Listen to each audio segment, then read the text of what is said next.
What's up, guys? Welcome to Roensch Capital Charts. Today we're taking a look at Tesla stock, ticker symbol TSLA, on a variety of time frames in anticipation of the next trading day, Thursday, April 11th. Alright guys, Tesla stock here today down $5.12 per share. That's minus 2.89%. It is fading a little bit here in the after hours, but listen, take it with a grain of salt. The after hours, especially today, but most days this is the case, low volume. Where there's low volume, we're looking at a low sample size of opinions. Stocks are easy to bully and pump for that matter in the after hours, so take that with a grain of salt. Let's take a look at this thing and try to get a good idea of what's going on here today, as well as try to pull out as much bias as we can possibly get. Everything that the market will give us here today heading into tomorrow, Thursday. Now, of course, here this morning, we got CPI data that hit 1 hour before the market opens, and you can see that came in. If we look at SPY, just for reference, you can see that Tesla certainly followed SPY there in the pre-market when that CPI data hit. But let's get started here and take a look at the volume profile. I want to do just a brief analysis on a few moves to try to see if we can pull out any bias that isn't already there just by looking at the price action. Now, a few things I think we should look at. We are going to look at that CPI data move. Okay, again, that wasn't specific to Tesla. That was kind of a market-wide event. I want to take a look at this move right there, and then this little pump. That guy there heading into the close. All right, and what we're doing here is we're trying to pull out bias in the volume. Again, we're like peeling back a layer of the onion to see, okay, hey, is there anything else here that isn't obvious in the price action? Now, if we look at the CPI move, obviously we had a couple of out-of-context bars, but it's on data. Right, we expect volume to be a little bit higher on data. That's very normal. But, I mean, honestly, guys, it wasn't really all that tremendous. We're looking at less than 500,000 shares on each 5-minute bar. You're looking at like 360 on that second one. And while there is just like a slight bearish bias in the volume profile separate from the price action, it's actually not tremendously obvious, which I think is interesting. If we look here off the open, we expect that opening bar to be the highest. And then usually what we see, guys, is we see that fade, right? That's very quick off the open. It fades into the depths of kind of the midday volume. We actually held on a little bit today, and we saw ascending volume as we headed into this more and more aggressive little bit of a dip. And then we faded quickly as the stock started to kind of consolidate / rebound, this little move here. But what that tells me is that we are seeing a little bit of a bearish bias on this downside move there in the morning off the open, okay, because we saw ascending where we typically see descending, and then it faded as soon as that downside move subsided.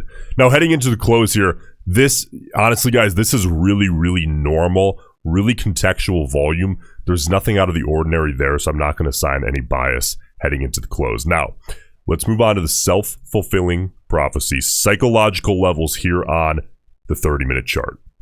Okay, guys, now, if you remember yesterday, we talked quite a bit about how on the 30-minute here, I would want to see both of these moving averages, the 50 and the 200. The 50 is white, the 200 is the gray. Hold. However, the data dump threw that off here today. We gave up the 50. We actually attempted, the bears attempted to retake the 200 to the downside as well, but we bounced and just barely held it into the close. Now, again, take after hours with a grain of salt. The volume is very low. Stocks are really easy. Even big stocks like Tesla, they're really easy to bully in the after hours on super low volume. It takes very little to move these things in the after hours. So I'm looking at this as just a barely hold. This is anybody's ball game right now, this 200 on the 30-minute. Bears, you guys want to get down through there or hold beneath there, as is, currently the case in after hours. Again, take that with a grain of salt. But any retest to the upside, you bears want to see a high volume, hard rejection back downside, whereas bulls get above the 200 period, maybe pull back for a retest if we end up seeing an upside break, okay? On the retest, I want that to be low volume as long as the bounce away is on high volume, okay? Low volume retests, high volume confirmations. That goes for both resistance and support for bears and bulls, respectively. Bulls, if you guys are able to pull off that, holding that area as a support level, I would really like to see using that area as kind of a trampoline to help push up toward a retake of what is kind of the ultimate goal here, which is a reclaim of that 50 period moving average here on the 30-minute chart. If we move on here to the 4-hour, you can see that today, after reclaiming that yesterday, that 50 period here on the 4-hour, re-gave that up here now today. Again, not necessarily Tesla's fault, kind of a market-wide thing going on, but this is where we currently find ourselves. So listen, kind of a similar mentality here on the 4-hour chart. This is really heavily watched. That 50 period on the 4-hour bulls, you know, we find ourselves in this channel between that 166.50 to 167 bottom and that 177.50 to 178 is really the channel that we're watching. I'm sorry, 177.50 to 180 is the channel we're watching to the upside of this bigger channel. So bulls, a reclaim of this 50 period is going to be our best bet at getting that short-term confidence to move up and really make a move up to the top end of that channel, whereas bears, obviously, with this 50 period starting to curl downside, you guys want to maintain that as a descending area of resistance. But here we go. The daily chart, guys, this is always going to be the most contextual story and the most obvious story with the most eyeballs, okay? So, you know, as of yesterday, we were looking at potentially breaking upside out of this 177.50 to 180 top end of this bigger picture channel. And we're now right back where we kind of started, back in the middle, right? This is where we were at almost a week ago now. Listen, guys, this channel's tight enough here that this is anybody's ball game, and Tesla's going to pick a direction at some point here in the near future, okay? We're not going to trade sideways forever. We've already been in this thing for almost a month.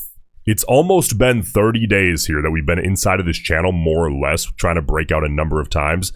But Tesla's going to have to pick a direction. Bulls, ideally getting outside of 180, which is the top end of this really range. I really should draw another line there. But I'm really looking at 177.50 to 180, okay? But then we have the 50-day rated about 182.50.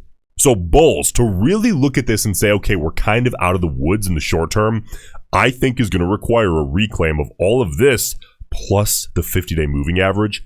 But, you know, how far is that away right now? We're currently looking at about a 6, probably a 6.5% move to really get out of the thick of it.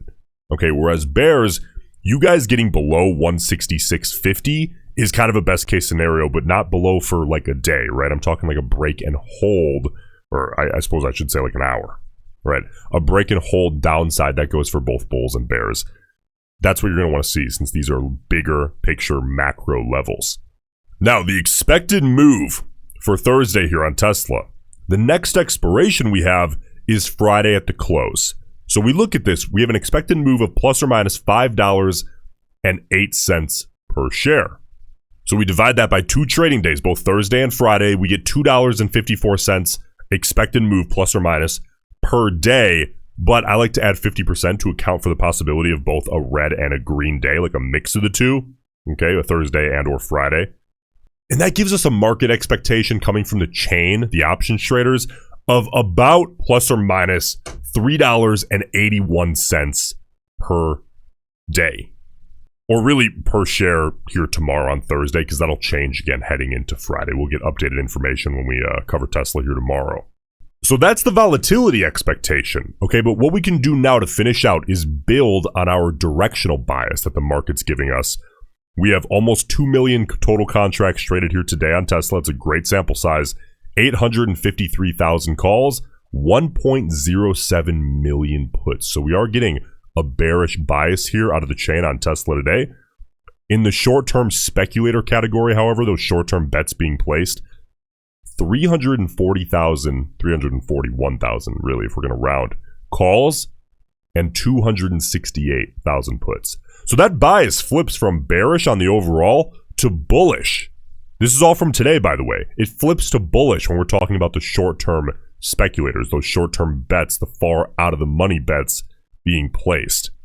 So, hey, listen, guys, if you're getting value out of these Tesla videos, let me know in the comment section. I'd like to know that you guys want me to keep covering Tesla. I'm getting a lot of great feedback on a number of the stocks that are, I think we're, I'm kind of developing like little pockets of a different bit of following for each particular stock. Tesla, a little bit less so. I want to know if this is something you guys even want me to keep covering. Let me know in the comment section. But listen, hey, I appreciate you guys either way, and I'll see you in the next one.